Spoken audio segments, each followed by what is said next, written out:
의외로 많은 분들이 췌장암과 고혈당 쇼크를 일으키는 식단을 아무렇지 않게 먹고 있습니다. 문제는 이런 식단이 건강에 좋다고 생각하시는 분들이 너무 많다는 것입니다. 혈당 스파이크로 췌장이 죽어가고 결국 암세포까지 생겨 췌장암에 걸리는 것은 단 한 번의 잘못된 음식 섭취가 아닙니다. 잘못된 식단을 지속적으로 유지하여 우리 몸의 방어선이 무너지면 그때 췌장암에 걸리는 것입니다. 췌장암에 걸리지 않더라도 당뇨 합병증으로 수명이 줄어들고 치매에 걸릴 수 있습니다. 여기서 우리가 고민해야 할 부분은 건강한 식단에 대해서는 다방면으로 따져보고 점검해봐야 하는데 좋은 점만 바라보고 나쁜 점은 무시한다는 것입니다. 이러한 식단들이 결국 췌장암에 걸릴 확률을 200%나 높일 수 있음에도 불구하고 애써 외면하고 무시한다는 것입니다. 본인이 듣고 싶은 말만 들으려 하고 듣기 싫은 말은 들으려 하지 않는다는 것입니다.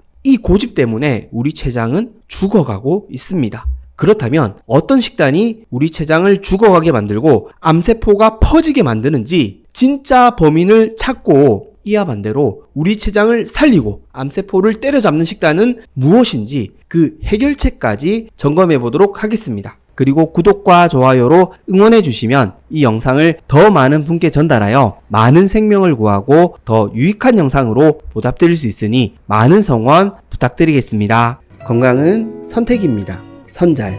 먼저 논문 한 편을 살펴보겠습니다. 살펴볼 논문은 췌장암 역학, 생활 방식과 유전적 위험 요소의 역할 이해라는 제목의 논문입니다. 핵심 부분만 읽어 드리겠습니다. 췌장암 위험인자, 흡연, 비흡연자에 비해 약 1.7배 위험 증가, 비만, 정상 체중을 가진 사람에 비해 비만인 사람의 경우 위험이 약 1.6배 증가, 음주, 하루 6잔 이상 마시는 사람은 하루 1잔 이상 마시는 사람에 비해 위험이 1.6배 증가, 장기간 당뇨병, 당뇨병이 3년 이상 지속된 개인의 경우 췌장암 위험이 1.5배에서 2배까지 증가, 췌장암의 가족력, 일반 인구에 비해 췌장암에 걸린 가족 구성원이 1명인 개인의 경우 위험이 2배 증가, 일반 인구에 비해 췌장암에 걸린 가족 구성원이 여러 명인 개인의 경우 위험이 7배 증가, 췌장염, 장기 만성 췌장염이 있는 개인의 경우 위험이 2배에서 3배 증가. 자, 이게 무슨 뜻일까요? 췌장암을 일으키는 가장 큰 위험인자는 당뇨병이라는 것입니다. 무려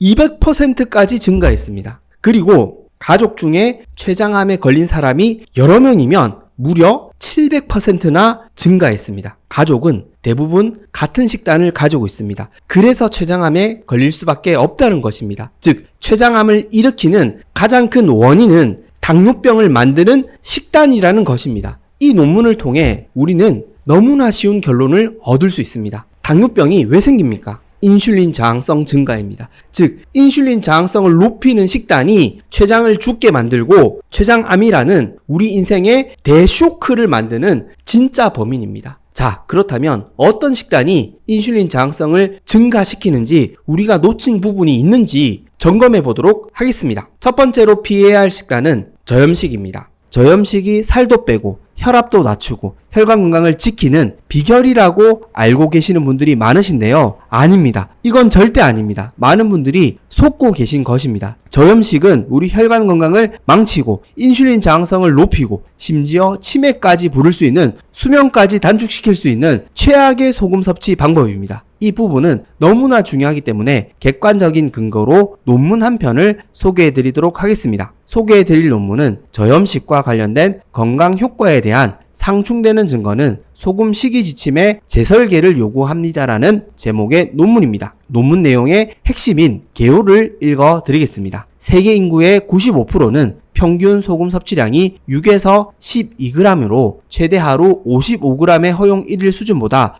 훨씬 낮습니다. 그럼에도 불구하고 많은 의료기관에서 권장하는 상한 수준은 하루 5.8g으로 낮습니다. 하루 5.8g의 상한 수준에 대한 증거를 검토하면 의료기관에서 선택한 지원 연구나 의료기관에서 무시한 무작위 대조 시험 및 전향적 관찰 연구에서 이 5.8g 미만의 소금 섭취가 건강에 유익한 효과가 있다는 것을 입증하지 못한다는 것이 분명해집니다. 무작위 대조 시험과 관찰 연구 모두에서 소금 섭취와 혈압 사이의 연관성이 있지만 이 연관성은 약하며 특히 정상 혈압을 가진 비만이 아닌 개인에서 그렇습니다. 게다가 5.8g 미만의 소금 섭취는 레닌, 안지오텐신, 알도스테론 시스템의 활성화, 혈장 지질의 증가 및 사망률 증가와 관련이 있습니다. 따라서 소금 식단 지침을 재설계해야 할 것으로 보입니다. 자, 이게 무슨 뜻일까요? 저염식은 혈압을 낮추는데 조금은 도움이 될 수 있겠지만 오히려 교감신경계를 활성화하여 우리 몸에 부담을 주고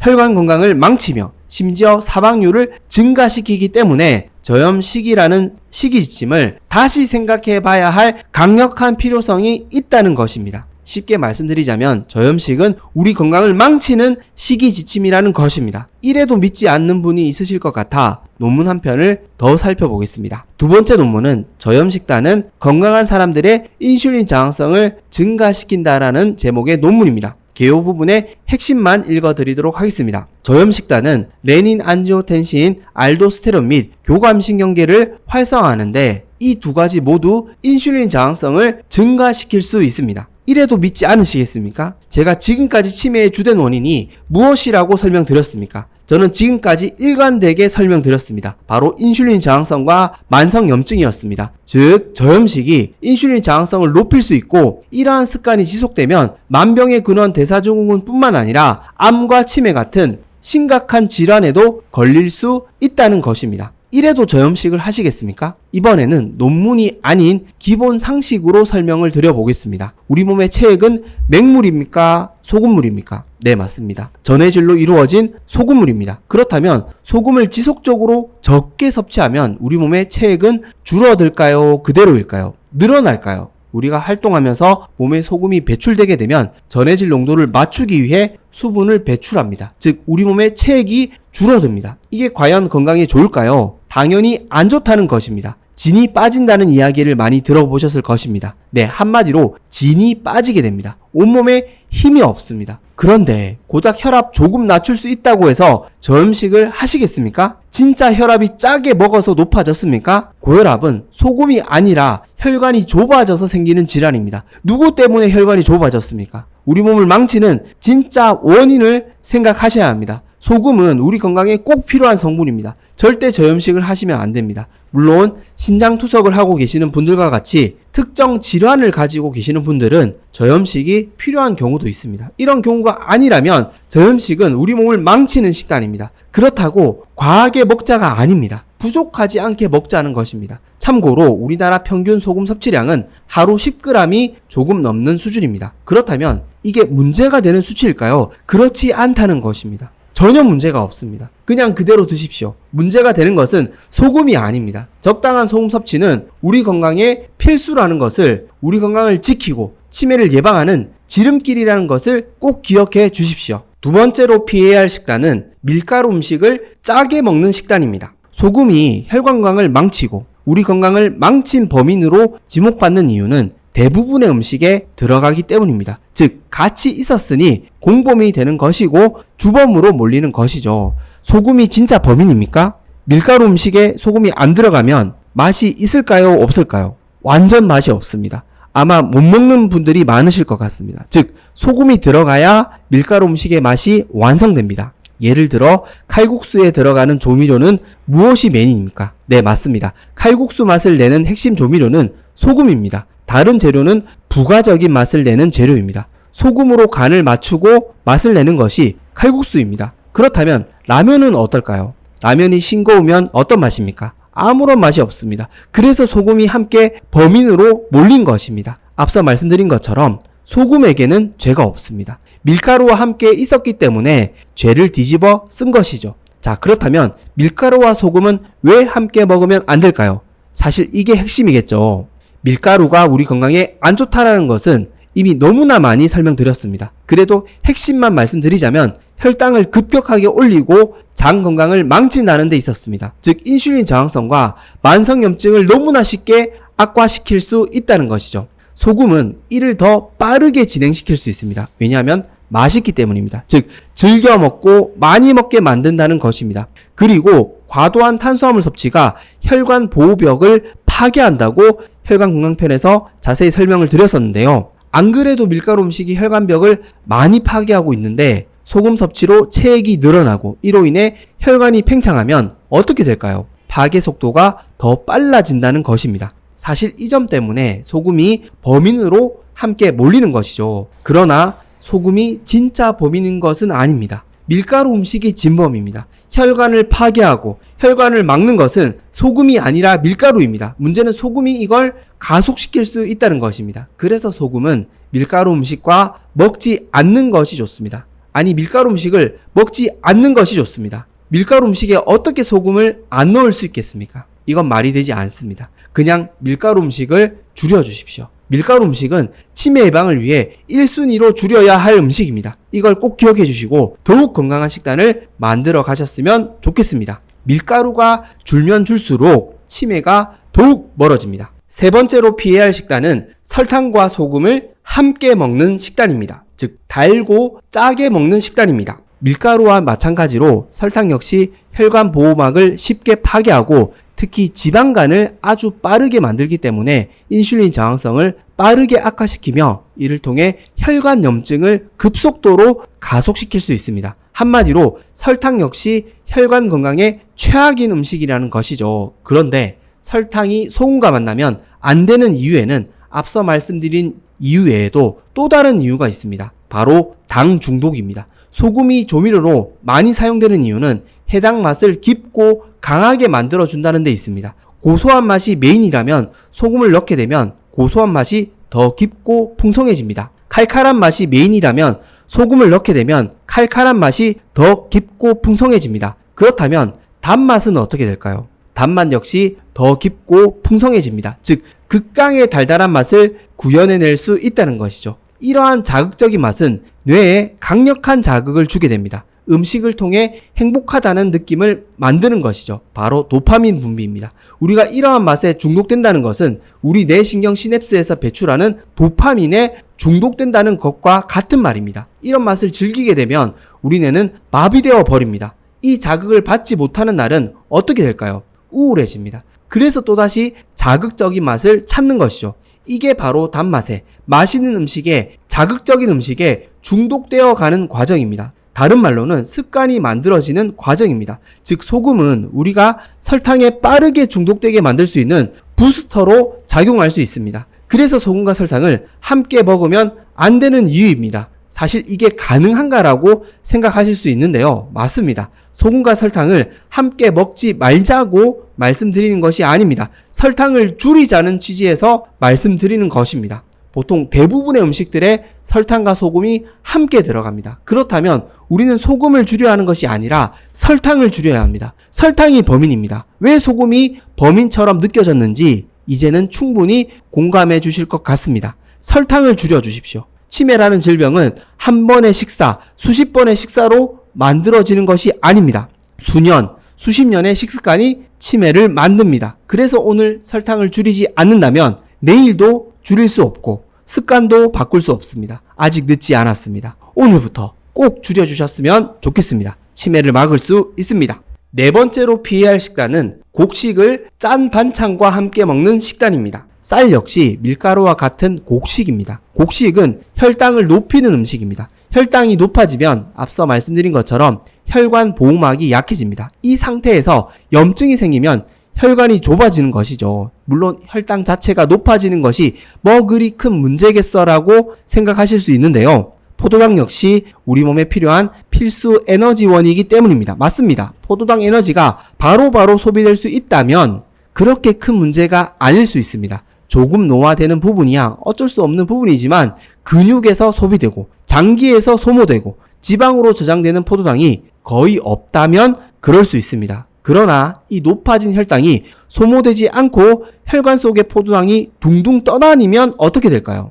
혈관 보호막을 파괴한다는 것이죠. 또한 포도당이 소모되지 않고 지방세포에 많이 저장되면 인슐린 저항성도 높아진다는 것이죠. 즉 곡식을 주식으로 섭취하는 우리 식단의 가장 큰 문제점은 곡식 섭취로 만들어진 포도당 에너지를 하루 안에 다 소비하지 못한다는 데 있습니다. 계속 지방으로 쌓여간다는 데 문제가 있습니다. 그만큼 먹는 것이 풍족한 시대이기 때문입니다. 이러한 상태에서 짜게 만든 국과 찌개를 함께 먹고 반찬을 먹는다면 당연히 혈관 보호막 파괴와 혈관 팽창이 동시에 일어날 수밖에 없다는 것입니다. 즉 혈관 노화 속도가 빨라진다는 것이죠. 그래서 많은 분들이 소금을 범인으로 지목하고 있습니다. 진짜 소금이 범인입니까? 혈관 보호막이 파괴되지 않았다면 전혀 문제가 없을 이야기입니다. 짜고 자극적인 음식을 많이 먹으면 위벽이 상한다는 이야기를 많이 들어보셨죠. 소금 자체의 문제가 아니라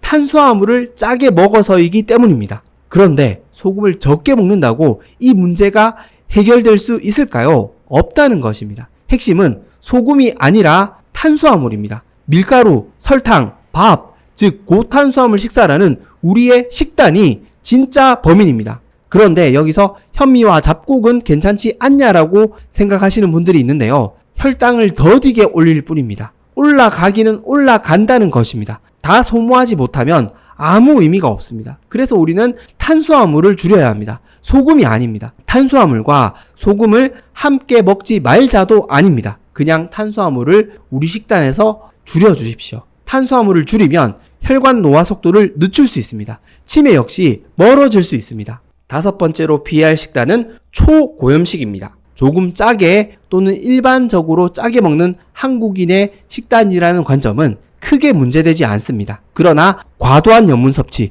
불필요한 염분 섭취는 당연히 도움이 되질 않습니다. 오히려 독이 될 수 있습니다. 모든 것이 과하면 좋지 않다는 논리로 설명드리는 것이 아닙니다. 그렇다면 초고염식 수준은 어느 정도일까요? 하루 15g을 초과하지 않는 것이 좋습니다. 물론 개인의 신체나 건강 상태에 따라 다르게 적용해야 할 부분이지만 평균적으로 성인 기준 하루 15g은 넘지 않는 것이 좋습니다. 앞서 우리나라 소금 섭취량은 하루 평균 10g이 조금 넘는다고 말씀드렸는데요. 이게 평균임을 감안해보면 조금 짜게 드시는 분들이라면 15g 정도 섭취하고 있을 확률이 높습니다. 문제는 우리가 소금을 얼마나 먹는지 측정하기가 쉽지 않다는 것인데요. 일반 봉지라면 한 개에 들어있는 나트륨이 보통 1.5g에서 1.8g 수준입니다. 한 끼에 라면 2개 정도 드신다면 소금만 놓고 보자면 하루 3끼 기준 10g 이상은 먹는다는 것이죠. 이런 식으로 우리가 자주 먹는 음식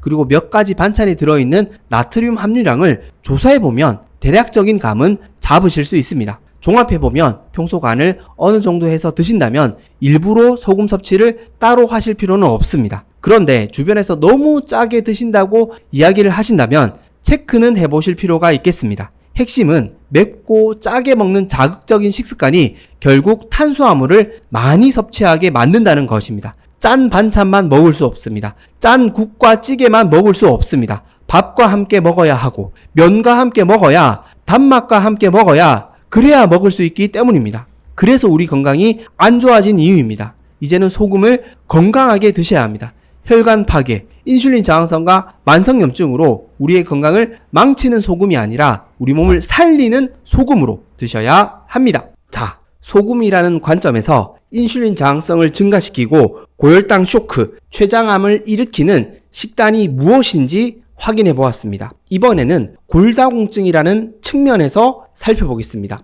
이 관점까지 확인하신다면 누가 진짜 췌장암의 진범인지 확실하게 이해하게 되실 것입니다. 먼저 골다공증을 일으키는 주된 원인을 알아보도록 하겠습니다. 객관적인 검증을 위해 논문 한 편을 살펴보도록 하겠습니다. 함께 살펴볼 논문은 골다공증의 원인은 소금이 아니라 설탕임을 검증하는 논문입니다. 참고로 이 논문은 미국 의사분들이 위주로 구성되어 작성한 논문입니다. 주요 핵심 부분만 요약해서 읽어드리도록 하겠습니다. 첫 번째, 골다공증의 역학. 골다공증은 뼈의 양과 질 모두에 영향을 미치는 골밀도 또는 미네랄 함량의 감소를 특징으로 하는 노인 인구의 주요 관심사로 간주됩니다. 뼈 질량의 감소 또는 구조적 붕괴로 인해 취약성 및 골절 위험이 높아지는 경우가 많습니다. 50세 이상 남성의 약 4분의 1과 여성의 절반이 일생 동안 골다공증 관련 골절을 경험하게 됩니다.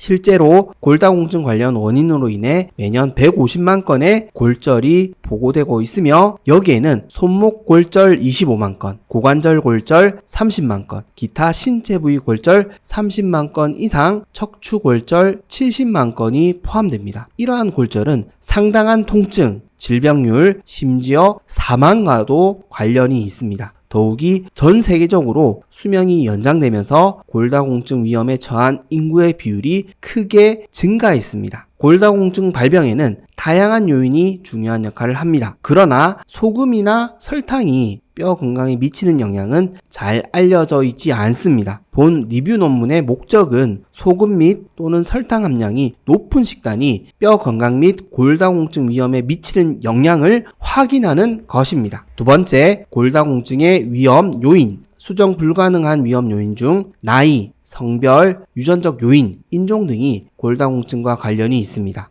햇빛 노출 감소, 칼슘이 부족한 식품 섭취 감소, 비타민 D 결핍 등은 골다공증의 수정 가능한 위험 요소입니다. 에스트로겐의 양이 적으면 뼈 형성과 새로운 뼈의 성장이 더욱 감소되어 골다공증을 유발할 수 있습니다. 따라서 폐경 후 여성이나 가임기 동안 에스트로겐 수치가 낮은 여성은 골다공증 위험이 더 높을 수 있습니다. 소금과 과잉 단백질의 식이 섭취는 소변으로 칼슘 배설을 증가시키는 것으로 알려져 있습니다. 따라서 높은 염분 섭취는 칼슘료 증가로 인한 골다공증의 주요 위험 요인 중 하나로 여겨집니다. 칼슘료는 부분적으로는 사구체 여과율의 증가로 이어질 수 있는 염분 유발 부피 팽창에 기인하고 부분적으로는 세뇨간에서 재흡수를 위한 나트륨 이온과 칼슘 이온 간의 경쟁에 기인한다고 가정할 수 있습니다. 따라서 낮은 칼슘 섭취는 뼈 재형성 및 뼈 손실 증가로 이어지는 보상 반응에 기여할 수 있으며 이는 식이소금 섭취 증가로 인해 지속될 수 있습니다. 세 번째, 소금과 골다공증의 연관성. 체내 나트륨의 상당 부분이 뼈에 축적되는데 이는 뼈가 항상성 스트레스 동안 동원되는 나트륨 저장소 역할을 할 수 있음을 시사합니다. 소금은 또한 마그네슘과 칼슘의 균형을 유지하는 데 중요한 역할을 합니다. 혈청 나트륨이 감소하는 경우 정상적인 혈청 나트륨 수치를 유지하기 위해 뼈에서 나트륨이 제거될 수 있습니다. 실제로 저염식 식단은 칼슘과 마그네슘 균형에 부정적인 영향을 미쳐 골다공증을 유발할 수 있는 것으로 나타났습니다. 따라서 저염식은 뼈의 나트륨, 칼슘, 마그네슘을 제거하여 골다공증을 유발할 수 있습니다. 이론적으로 고염식은 고칼슘요증을 유발할 수 있습니다. 그러나 뼈 건강에 미치는 영향은 불분명합니다. 최근 연구에 따르면 고염식은 폐경 후 여성의 뼈 흡수를 증가시킬 수 있지만 다른 연구에서는 이것이 사실인 것으로 밝혀지지 않았습니다. 또한 동물 연구에 따르면 알도스테론 수치가 높아지면 소변으로 마그네슘과 칼슘이 손실되어 잠재적으로 뼈 미네랄과 뼈 강도가 손실될 수 있는 것으로 나타났습니다. 따라서 알도스테론 수치를 높이는 저염식은 뼈 건강을 개선하기보다는 오히려 해를 끼칠 수 있습니다. 저나트륨 혈증이 뼈를 악화시킬 수 있는 또 다른 방법은 비타민C 결핍을 유발하는 것입니다. 장내 비타민C 흡수는 나트륨에 달려있다는 것이 잘 알려져 있습니다. 따라서 저나트륨 혈증은 비타민C 결핍을 유발하여 직간접적으로 뼈 건강을 악화시킬 수 있습니다. 흥미롭게도 동물 연구에 따르면 저나트륨 혈증은 나트륨 의존성 비타민C 수송체의 활동 감소에 책임이 있으며 이는 아스코르브산의 뼈 흡수를 감소시킬 뿐만 아니라 인간에게도 적용될 수 있는 산화 스트레스를 증가시킵니다. 네 번째, 설탕과 골다공증.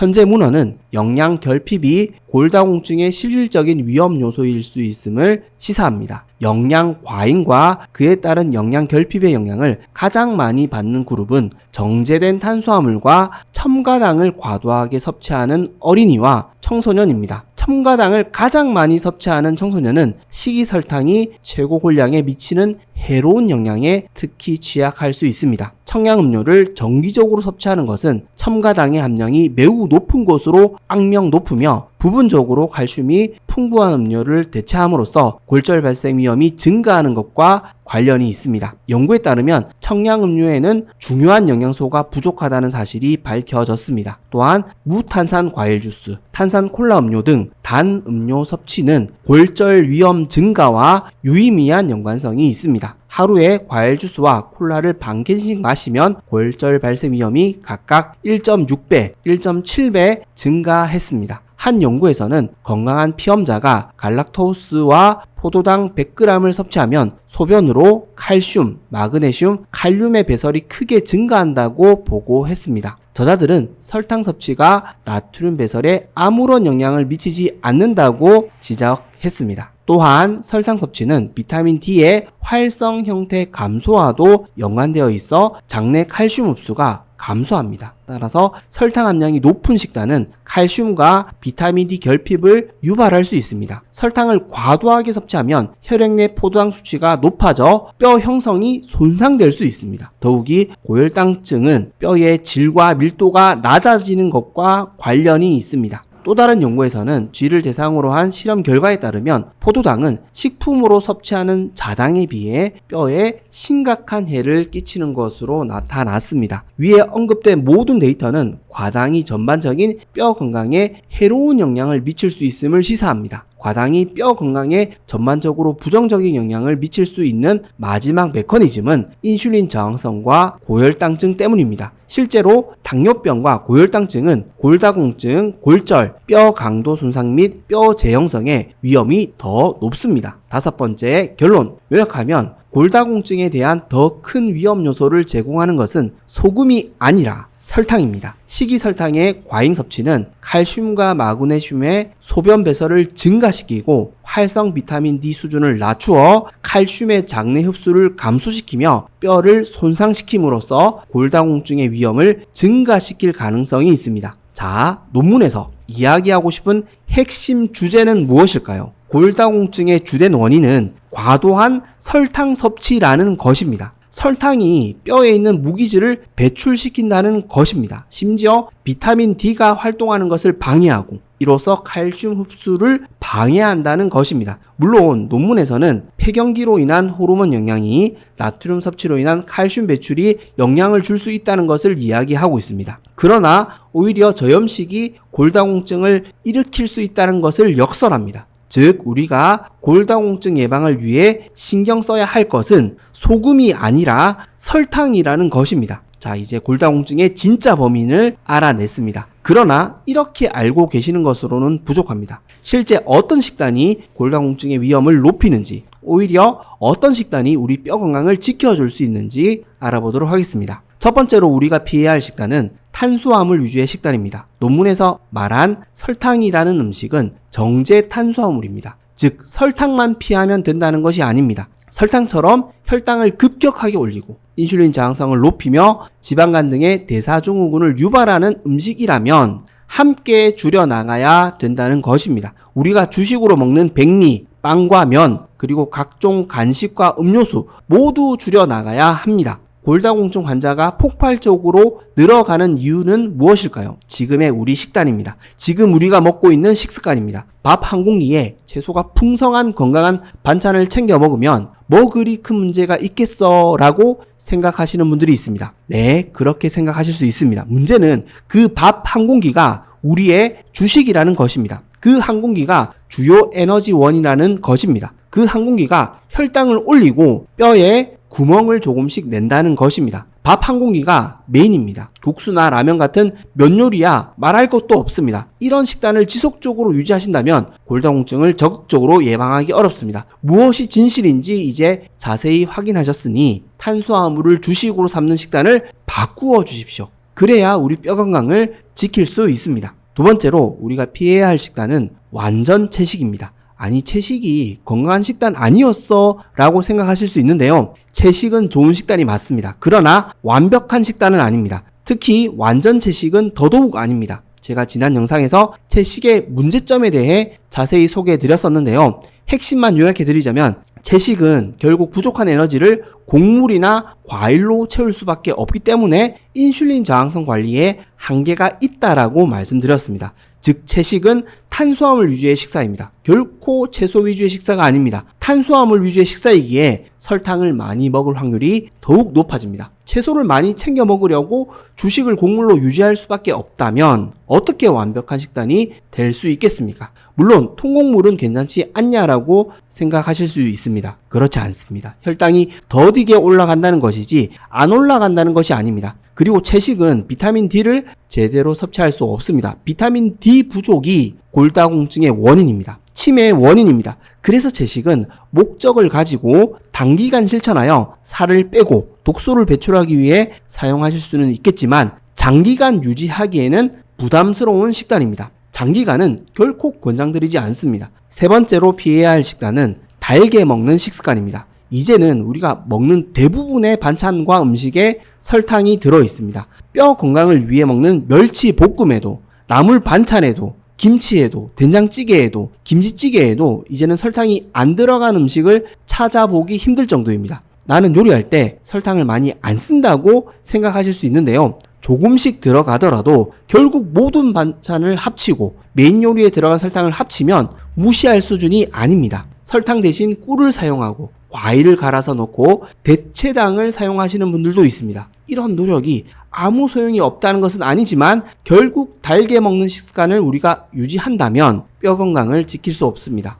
제가 이전부터 지겨울 정도로 치매 예방을 위해 끊어야 하고 줄여야 할 음식이 설탕이라고 말씀드렸습니다. 설탕을 즐겨 먹으면서도 건강을 지킬 수 있는 방법은 그 어디에도 없습니다. 우리가 먹고 싶은 식단을 바꾸기 싫으니 몸에 좋은 음식을 대신 찾는 것입니다. 그것으로 위안을 삼는 것입니다. 영양제를 사 먹고 보약을 챙겨 먹는 이유입니다. 저는 이것을 말씀드리는 것입니다. 몸에 좋은 것을 챙겨 먹는 것보다 몸에 안 좋은 것을 안 먹는 것이 우리 몸에 100배 더 유익합니다. 그래서 우리는 탄수화물 위주의 식단을 달게 먹는 식습관을 바꿔야 합니다. 자, 그렇다면 우리는 뼈 건강과 골다공증 예방을 위해 어떤 식단을 만들어 나가야 할까요? 첫 번째는 우리의 주식을 고기, 생선, 계란 같은 양질의 단백질, 양질의 지방 음식으로 바꿔야 합니다. 고기, 생선, 계란을 주식으로 삼는 식단을 보통 저탄고지 식단이라고 부릅니다. 저탄고지 식단은 채소를 먹지 않는 식단이 아닙니다.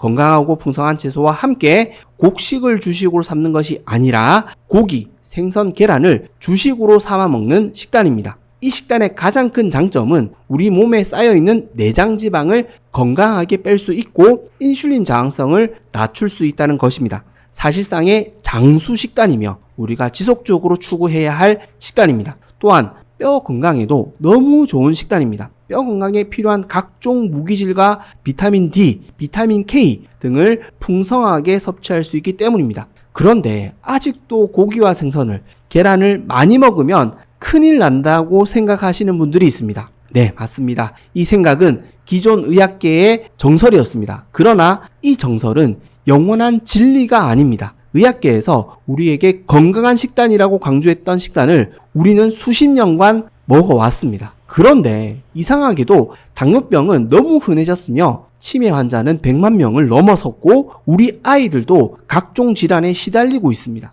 그래서 많은 분들이 무언가 잘못되었다는 생각을 가지기 시작했고 연구하기 시작했습니다. 그리고 새로운 대안을 찾기 시작했습니다. 이러한 노력의 최근 결과물이 콜레스테롤 이론입니다. 식이 콜레스테롤은 우리 건강에 큰 영향을 미치지 않는 것으로 밝혀졌습니다. 우리 혈관을 막은 것은 고기, 생선, 계란이 아니라 고탄수화물 위주의 식사였습니다. 물론 무조건 고기라고, 생선이라고, 계란이라도 다 좋은 음식인 것은 아닙니다. GMO 사료를 먹이고 항생제로 키우고 수은이 축적된 음식이라면 당연히 좋은 음식이 아닙니다. 깨끗한 환경에서 건강한 것을 먹고 자란 음식이 좋은 음식인 것은 너무나 자명한 사실입니다. 그러나 우리가 천연 그대로의 음식, 자연 그대로의 음식만 먹고 살 수는 없습니다. 채소도 그렇고 과일도 그렇습니다. 경제적으로, 환경적으로도 이러한 좋은 음식만 선택할 수는 없습니다. 그래도 우리가 할 수 있는 최선의 선택을 찾고 노력해야 합니다.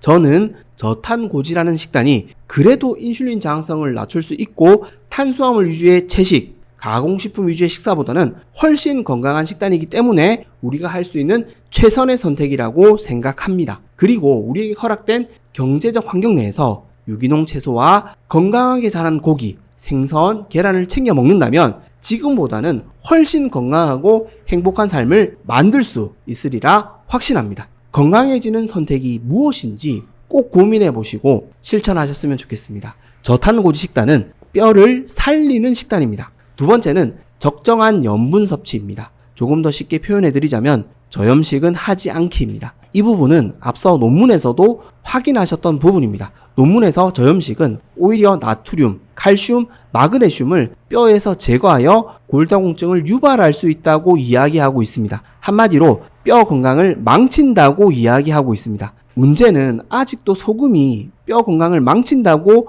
이야기하시는 분들이 있기 때문입니다. 가끔 도대체 누구 말을 믿어야 할지 모르겠다고 댓글을 남겨주시는 시청자분들이 계신데요. 저염식의 폐해를 훨씬 더 깊고 풍성하게 전해주시는 의사 선생님들의 영상을 확인해 보십시오. 아마 확신이 드실 겁니다. 저염식은 우리 몸을 망칩니다. 우리 몸은 적정한 나트륨이 꼭 필요하고 부족하면 안 됩니다. 물론 과도하게 섭취해도 된다고 말씀드리는 것은 아닙니다. 적정한 염분 섭취는 우리 몸을 살린다는 것입니다. 이걸 꼭 기억해 주시고 저염식은 꼭 피해 주시길 당부드리겠습니다. 세 번째로 뼈 건강에 필요한 식단은 비타민 D3와 비타민 K2가 풍부한 음식 챙겨 먹기입니다. 뼈가 건강해진다는 뜻은 골밀도가 높아진다는 뜻인데요. 뼛속이 텅텅 비어가는 골다공증과 반대로 뼛속이 꽉 채워진다는 뜻이죠. 그렇다면 뼛속이 꽉 채워지려면 어떤 과정이 필요할까요?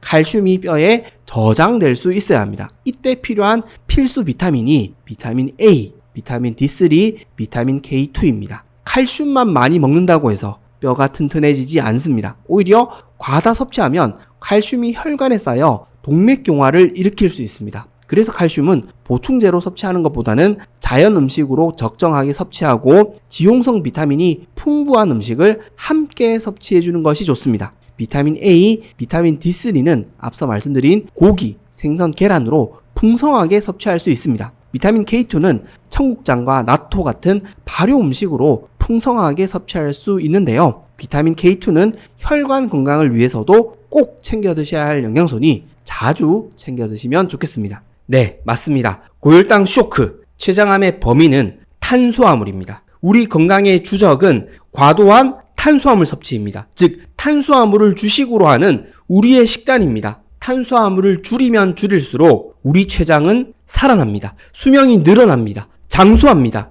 진실을 말해주는 건강정보에 귀 기울여 주십시오. 건강정보를 다양한 관점으로 바라봐 주십시오. 그래야 암과 치매 없는 건강한 삶을 만드실 수 있습니다. 혹여 암과 치매를 예방할 수 있는 기적의 아침 식사에 대해 궁금하신 분들은 위 영상을 참조해 주시면 되겠습니다. 꼭 오늘을 포기하지 마시고 하루하루를 건강한 식단으로 채워나가시는 저와 우리 구독자님들 그리고 시청자님들 되셨으면 좋겠습니다. 지금까지 건강해지는 선택 선자리였습니다. 도움이 되셨다면 구독과 좋아요 꼭 부탁드리겠습니다. 그리고 혹여 도움이 되실 만한 가족과 지인분들에게 영상을 공유해 주시면 감사하겠습니다. 그리고 항상 건강하시고 행복하시길 기도하겠습니다. 감사합니다. 건강해지는 선택 선잘.